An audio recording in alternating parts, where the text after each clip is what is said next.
Hello, good evening, and a very warm welcome to Newsline from the Newsfirst studios right here in downtown Colombo. Good evening, Bandula. Good evening, Faraz. Thank you for being on Newsline. Thank you. One more time. And our guest this evening is Dr. Pakisoti Saravanamuthu, the Executive Director of the Center for Policy Alternatives. Good evening, Doctor. And good evening. Welcome to our network. Nice to have you. And today, the news is uncertainty reigns in the political sphere. 8 days later, we still are waiting for the announcement of the composition of the cabinet and the other ministers. We are now told that it will happen on Thursday. Uncertainty, Bandula? Yeah, 8 days gone. In fact, even N. Ram, who is the editor-in-chief of the Hindu, he questioned about this. So I think it's... Why is that, and why is this uncertain, do you think? Yeah, maybe now it was very interesting when I spoke to somebody, maybe the losers, the UNP has won, the losers also wanting these portfolios. Maybe that. I mean, they want to serve the people, so they should not haggle much on portfolios. So do you mean it's a bit like Kumar Sangakkara wanting another turn to bat in the same innings? No, I mean, let's give the respect to Kumar Sangakkara, and let's keep the politicians away. And Kumar, it has done us proud, so let's keep him out of this. Let's ask Dr. Saravanamuthu for his views on this. Doctor, now that we have had a new parliament, we're waiting for cabinet, but no doubt will happen. What of reconciliation?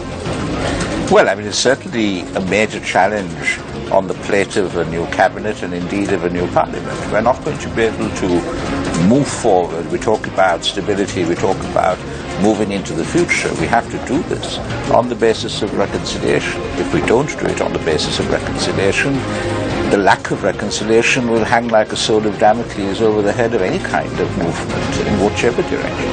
And for the economy to go to this so-called next level, how important is reconciliation? It's absolutely important for reconciliation because in the absence of it, if there's any instability, any kind of turmoil, that's going to require an outlay of state resources. There's always going to be that fear that something might spark off and that investments on the ground may be unsafe as a consequence. So reconciliation is important as the bedrock for economic prosperity, as indeed for many other things too.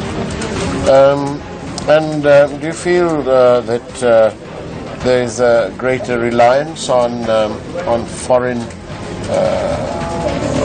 agendas, or on we used to have a lot to do with China, but this new government is said to be heavily leaning pro-Western. Is that a good thing? We haven't yet reclaimed land from the sea and given it to any Western government. Right. So if that is the yardstick by which we have to judge, given that it happened in the past, I think we're doing fine. I don't see any particular over-reliance on any particular country at the present moment. But what I will say is this is that I think as far as the economy is concerned, to stimulate growth, we're going to need private sector funds, both local as well as international. And we're going to have to look for this in the West as well as in China. Isn't it true, though, that China was, okay, they helped us, but I think they were more in a position able to help us than the West? Perhaps, yes, because they were cash-rich and particularly interested and targeted infrastructure. But into the future, I think we can't depend almost entirely on China. We have to diversify our portfolio. I think that's only healthy. But Sarah, now take Australia, take Canada. They are dependent on Chinese investment and they are encouraging China. And then when we try to do it, people are complaining. Why is this? Yes, the Chinese investment in Sri Lanka at the end of the day has been largely in infrastructure. Yeah. In the Australian, Canadian cases that you're talking about Chinese investment in minerals, in gas, etc. We don't have that. We are moving into being very much more of a service economy at the present moment. Yes, there are some hotels that are coming up, but beyond that, a diversification of a portfolio I suggest, is surely healthier than any kind of over-reliance. Because if something were to happen to the Chinese economy, and at the present moment, as we all know, the Chinese economy is not exactly in the pink of health, that is then going to affect us disproportionately, perhaps. You're talking about a service economy. We hardly have any office space in Sri Lanka, apart from a couple of major buildings here. How can the government address that? Do you envisage investment in that kind of thing from this government? Well, there has to be a property boom in terms of providing space both to people who want to live in apartments and who want to have these various offices like that. I mean, there is a lot that has to be done in terms of unleashing the potential that we have at the present moment. And so it's going to require, it's going to require a fair amount of careful planning to ensure that it doesn't go badly wrong. But if the plans are met, I think we're onto a good thing here. How can we be confident of all of these intentions when the government is, for one thing, they don't have a majority, the United National Party. Now they're going to be taking a few from the other party, and now they're calling this a national government. And then you have this situation where people who've been defeated at the elections have mysteriously appeared on the national list. How fair is that? Well, as far as the last one is concerned, I think it flies in the face of all sort of tenets of democracy, and I totally disagree with the idea of putting in people who've been defeated by the people at the polls on the national list. Let's understand one thing. What we have at the present moment is essentially a coalition government. A coalition government obviously is going to take time to negotiate, and the essence of a coalition government is consensus achieved through compromise. Right. Yeah, so I guess there is a lot of negotiation between the parties concerned and within the parties concerned as well, in terms of portfolios, etc. But what it does do is this, is that it's bringing together the United National Party and a section, hopefully a substantial section, of the Sri Lanka Freedom Party together for 2 years, as the MOU indicates, to work together on an agreed platform of governance reforms. And I think that is healthy. The 19th Amendment, Section 46(1)(a), says that there's a limit in the Cabinet of Ministers to 30. We're now told it's going to be 33. Can't they add up? Well, I think what's going to happen is this, is just that you go back to Parliament and ask Parliament to ratify the increase. All very cosy. Well, what's the use of this 19th Amendment? No, I take your point. Under a sort of strict adherence to governance, you wouldn't be playing fast and loose with a constitutional amendment.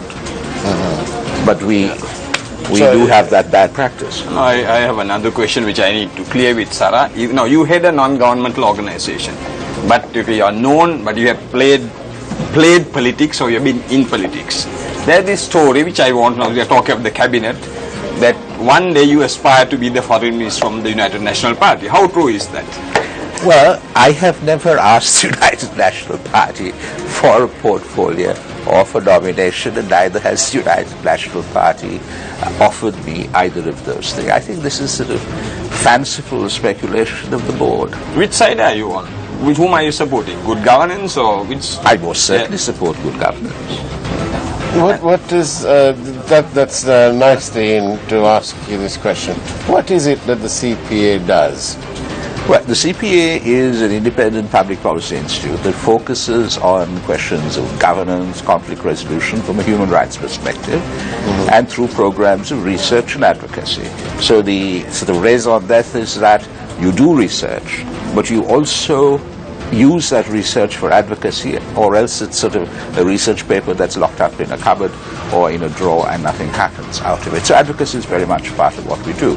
So we do a lot of stuff on constitutional legal reform, we do public interest litigation, we have the websites, the blog sites, Ground Views, Vikalpal Matram, we have Social Indicator, which is a polling arm, We work with provincial councils and Pradesh Sabhas on capacity building, transparency, accountability in their work. So it's a range of issues that we do. So a long list, Yeah. and necessarily quite expensive. Well, yes, some things are a So lot where do more. you get your funding from? Entire funding is foreign funding, and the vast amount of that funding is from official bilateral assistance. So, but now because you get this foreign funding, Sarah, so aren't your loyalty are to your funders, right? No, our loyalty is to our principals, Like never but- to our funders. Yeah, but then Our funders have never ever asked us to do something. We have always gone to our funders with proposals and with a budget for those proposals. If we have a difference of opinion with our funders, we don't do it. so even though they are your paymasters. They are my paymasters insofar as, yes, they give me my funds. But to call them paymasters assumes that there is a role here of hierarchy and subordination, which is quite fanciful. I don't know of any organizations which have to take dictation, as it were, from funders in that respect. But it's sad that in Sri Lanka, we just do not have a tradition of local funding for this kind of work. You have local funding for in the health sector and education sector, social welfare, etc., but not for this kind of work. True. However, I think just before we came in, I mentioned to you a newspaper, very outspoken newspaper. But in the past, they found it extremely difficult to attract any form of advertising, be it from the private sector or the public sector. When we now examine the same newspaper, we find that it is full of government advertisements. So obviously it's because some stories are left out and others are highlighted. So I'm trying to draw. Once upon a time, I'm sure. I'm trying to draw you that. wrote a column there. Yeah. You know, I'm trying to draw a parallel to this, to what you said, that, you know, the funders don't they don't impose conditions, but locally The difference here, is this, no, is that the newspaper you're referring to is owned, and perhaps it is, I don't know, owned by a politician, perhaps, I don't know, but it is owned by someone. Now, we, for example, are a company which at the end of the day is owned by members of the company. So there is no direct interest. We don't have one single funder who approximates or corresponds So to the owner. CPA operates as a company? Yeah, we are a company. It's a public quota, yeah. I see. I see. Yeah, but then do you think your organization got ear to the ground and then you reach the grassroots, take the north or anywhere else? Do you really reach out? Absolutely. I mean, you take, for example, the last 2 days, you had the President Sirisena and President Kumaratunga go and return, 835 acres in Zambia. Over the last 8 years, we have been in court supporting cases for those poor people who were deprived of access to their land. They reach out to us, you know. So this notion that some of these organizations are sort of Colombo bound and that they work on the basis of bias and prejudice and whatever is absolute nonsense. We can't function. You see, we can't function unless we have that relationship. So you travel up north, We traveled up north, south, east, west, whatever. We have organizations there who we've worked with over a period of time who do get in touch with us when they need assistance. Across all the communities. Absolutely. So we have this issue in the east. Don't know if you're aware of it. It's in Akrai Patu, I think it's called. The Saudi Arabian government donated $15 million, 500 homes. It's a complete village with all hospital, community hall, school, the lot. Yet today the residents there, having this thing was completed in 2009, it was a gift after the tsunami. Today the residents, 6 years after it was completed, are the stray dogs. Not a single house has been allocated. And the Saudis, of course, didn't make any precondition other than that it was to benefit the people affected by this tsunami in that area. Is it something that you will look at? Have you looked at? Can you look at? We most certainly can look at it if there are people there who want assistance in terms of either regaining something or going to court in terms of getting an entitlement of something, yes, it's something one can look at. I don't know the details of this particular case, so I won't comment on it, but we have, I mean, it's the kind of scenario context in which people would come to us because we've had a fairly high-profile portfolio of public interest litigation, so they come with requests. We can't take all the personal requests. No. So what we try to do is to do the ones that we feel have, you know, have an issue of constitutionality involved, have a very obvious direct public interest dimension. What of just back again to the conflict and so on? How's resettlement? Is it all done now? Or? No, most certainly not. There are still internally displaced persons who are living with host families, and there are some also still living in camps. So it's not complete. Do you have numbers? Yeah, their number over 100,000 roughly, approximately. Oh, really? Yeah. But there was only I say, but there were around 350,000 in Manik farm. Yeah, so you're talking, you know, when the government of Sri Lanka says that there are no IDPs, the reference is primarily to the point that their Manik farm doesn't exist anymore. I see. But nevertheless, there are still people, displaced persons. I mean, for example, these poor people in Sampur were effectively IDPs until they got their land back. Sara, now are you, you think you can play an important role now since your friend CBK is back in power politics? What do you think? Well, I don't think it's a question of whether my friend you're in a better my friend position. or whoever. No, the thing is this, Bandula. I think for too long in this country has influence, has service proceeded on the basis of personal contact. I think the whole talk about governance and what we've been screaming and shouting about is that you need to build institutions and processes which are not, in the last analysis, dependent on some sort of charismatic figure or some leader or whoever. So hopefully, irrespective of whether my friends are in power or in opposition, I will be able to render some service of some value, regardless. And what should this government do to make this inclusive? The people in the north that seem to be suffering, there's all sorts of claims that nothing is being done, not enough is being done, and the politicians in the south, in fact, in the 100-day government, they didn't have any express statement about what they're going to do towards this. It's a problem, towards this problem. No, I mean, I think you know, the direct answer to that question is this, is that there has to be a national dialogue between government and citizens in terms of what government is doing, why it is doing it. Without that national dialogue, public policy will be robbed of public legitimacy. And I think we have instances in the past where governments failed or refused to do it, and as a consequence paid the political price for it. That should not be repeated. But Sara, unfortunately these so-called national dialogues are held by organizations such like yours in five-star hotels. Shouldn't we go to the masses and change this? Yes, we should, but you see, I don't know why you only been to the ones in five-star hotels. No, I've heard about it. I haven't been. I've just heard about it. Because there are ones that are held under trees, in mud huts, and wherever else. So it has to go. But what is important here is the government of the day getting the message of its policy across to the people. And that, I think, is not something that civil society can do. You know, the government must do it. It has to communicate to the citizens what it intends doing and why. That's important. Sarah, what do you think?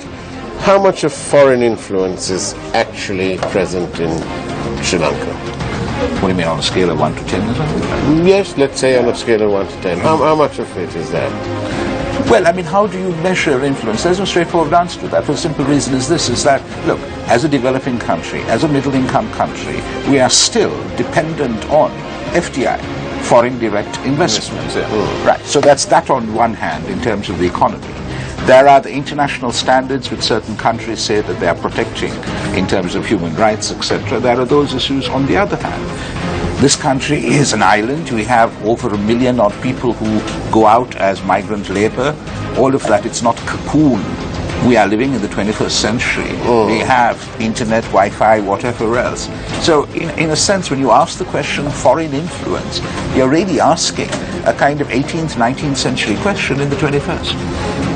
Yes, but we have reports in the run-up to the presidential election in January that there were some simple one I think that I can remember is that one section of these people these politicians had use of satellite phones that were given to them from some foreign embassy or foreign government. Actually, this is the first time I'm hearing about it, so I really can't comment. Right, but how? I think for us, because you move around in this circle, so Yeah, I'm sure you know these. I have never met a politician with the satellite phone from a foreign government. So I'm afraid I can't really answer that with You could give you find an informed answer in respect. In the cocktail circuit, you didn't.